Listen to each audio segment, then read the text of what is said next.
72-ci sünnə, hər səhər Allah Rasulunun sevdiyi xurmadan 7 ədəd yemək, əcva xurmasından. Bu sünnədir.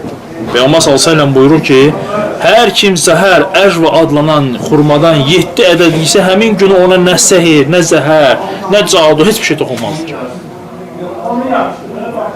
O insan nədir? Qorunur. Xəstəlikdən, bəd nəzərdən, göz dəymədən, cadudan, sehirdən, hər gün ərzində 7 ədəd nə etmək?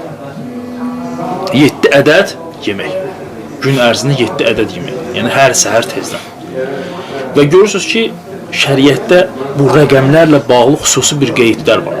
7 dəfə tavaf etmək, 7 dəfə xurmadan yemək. Görürsünüz, əksər şəriətin o saylarına fikir versəz, tək sayda gəlir, cüt gəlmir.